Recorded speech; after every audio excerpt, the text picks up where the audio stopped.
தினம் ஒரு தியானம். கர்த்தர் உங்களுக்கு செய்யும் இரட்சிப்பை பாருங்கள்.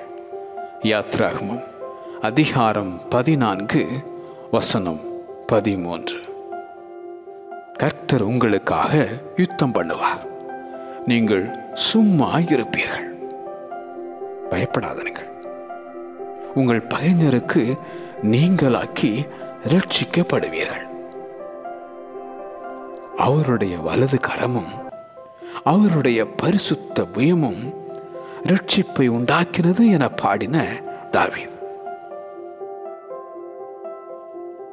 இவரே நம்முடைய தேவன். இவருக்காக காத்திருந்தோம். இவர் நம்மை ரட்சிப்பார் என உரைத்த ஏசாயா தீர்க்கதரிசி. கர்த்தரையே நோக்கி பாருங்கள், ரட்சிக்கப்படுவீர்கள். இன்னல் நேரத்தில் அந்த இயேசுவை நீ பார், ரட்சிக்கப்படுவாய். கர்த்தர் உங்களுக்கு செய்யும் ரட்சிப்பை பாருங்கள். கர்த்தர் உங்களுக்கு செய்யும் ரட்சிப்பை பாருங்கள். ஆமென்.